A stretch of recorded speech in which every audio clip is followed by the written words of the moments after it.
আসসালামু আলাইকুম। অবিরাম বাংলা সংবাদে সবাইকে স্বাগত জানাচ্ছি আমি শান্তা ইসলাম। শুরুতে বিআরবি কেবল সংবাদ শিরোনাম।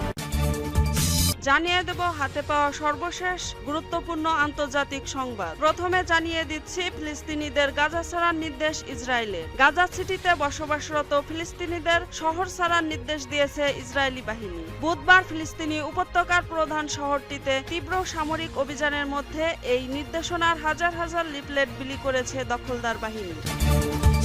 আরও জানিয়ে দেব শিশুকে গণধর্ষণের পর হত্যার অভিযোগ ৩ স্কুল শিক্ষার্থীর বিরুদ্ধে।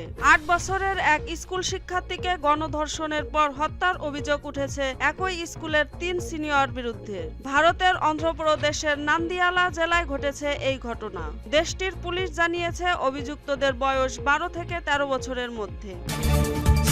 এরপর আরো জানাবো মিয়ানমার জান্তা দেশ ধ্বংস করার চেষ্টা করছে বললেন জাতিসংঘের র্যাপোর্টিয়ার। অভ্যুত্থানের মাধ্যমে ক্ষমতা দখল করলেও এখন মিয়ানমারের জান্তা বাহিনী দেশটি নিয়ন্ত্রণ করতে পারছে না, যে কারণে তারা দেশটি ধ্বংস করে ফেলার চেষ্টা করছে বলে সতর্ক করেছেন মিয়ানমারের নিযুক্ত জাতিসংঘের বিশেষ র্যাপোর্টিয়ার টম অ্যান্ড্রুস।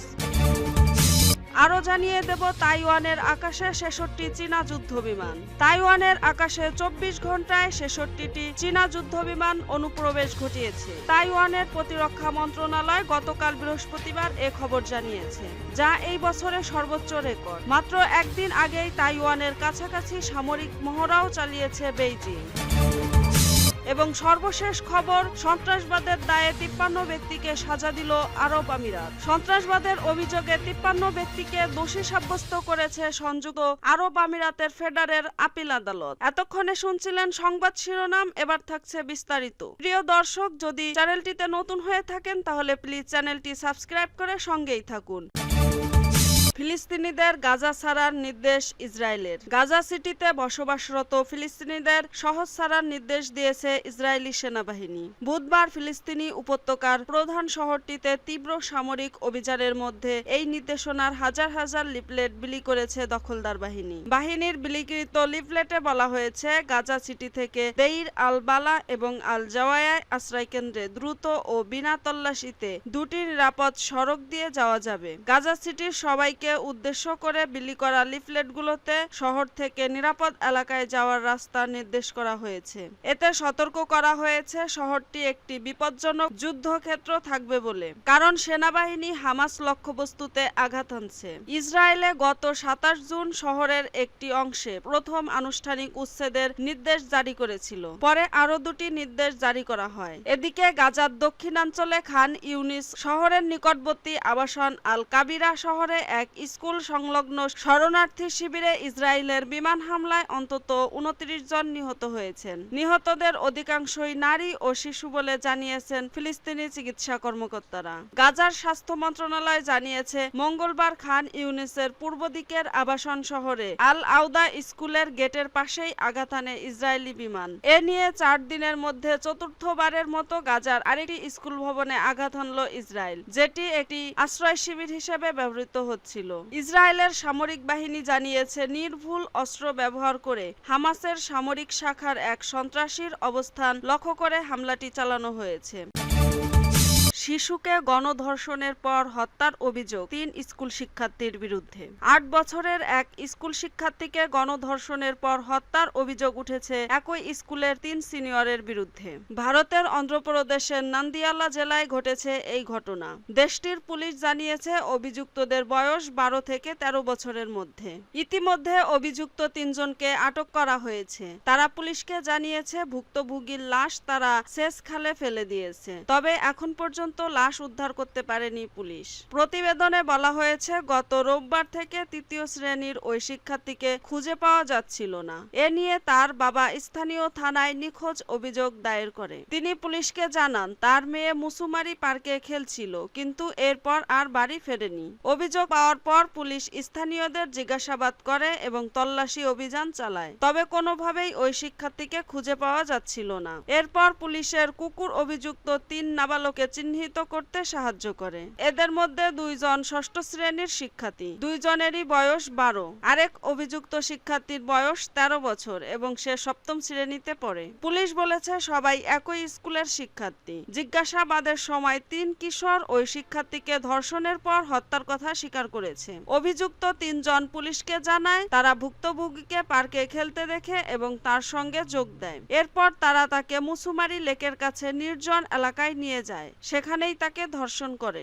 অভিযুক্তরা পুলিশকে আরও জানায় ধর্ষণের ঘটনা ভুক্তভোগী তার মা বাবাকে জানালে তারা সমস্যায় পড়তে পারে, তাই তাকে হত্যা করে এবং পাশের এক ক্যানেলে লাশ ফেলে দেয়। মুসুমারি পুলিশ স্টেশনের সাব ইন্সপেক্টর জয় শেখর বলেছেন তারা এখনো এটিকে নিখোঁজ মামলা হিসেবে দেখছেন, কারণ ওই কিশোরীর লাশ এখন পর্যন্ত পাওয়া যায়নি।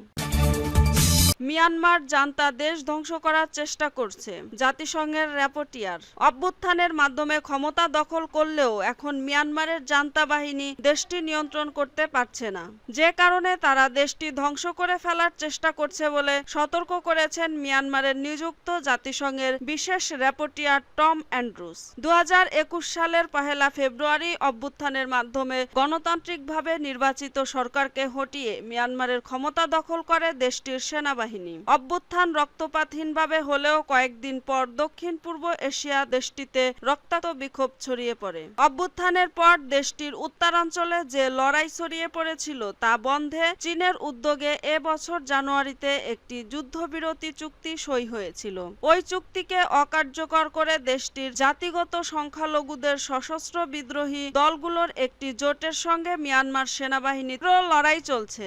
সশস্ত্র বিদ্রোহী দলগুলোর জোট একের পর এক সীমান্তবর্তী শহর ও অঞ্চলের দখল নিচ্ছে। এ বিষয়ে গত মঙ্গলবার এক সংক্ষিপ্ত সংবাদ সম্মেলনে প্রতিবেশী থাইল্যান্ডের জাতীয় নিরাপত্তা পরিষদকে অ্যান্ড্রুস বলেন, জান্তা বাহিনীর সময় ফুরিয়ে আসছে, তাদের সেনা সদস্যরা মারা পড়ছেন, তাদের সামরিক ক্ষমতা হ্রাস পাচ্ছে, তারা সত্যিই হেরে যাচ্ছে। এখন এটাই মনে হচ্ছে জান্তা বাহিনী একটি দেশকে ধ্বংস করে দেওয়ার চেষ্টা করছে, যেটি তারা নিয়ন্ত্রণ করতে পারছে না। সশস্ত্র বিদ্রোহীদের কাছে হেরে যাওয়ার প্রতিক্রিয়ায় জান্তা বাহিনী এখন বেসামরিক মানুষদের আক্রমণ করছে বলেও জানান জাতিসংঘের এই কর্মকর্তা। বলেন সেখানে গত 6 মাসে বিদ্যালয়, হাসপাতাল ও বৌদ্ধ মঠে হামলার সংখ্যা উল্লেখযোগ্য হারে বেড়ে গেছে।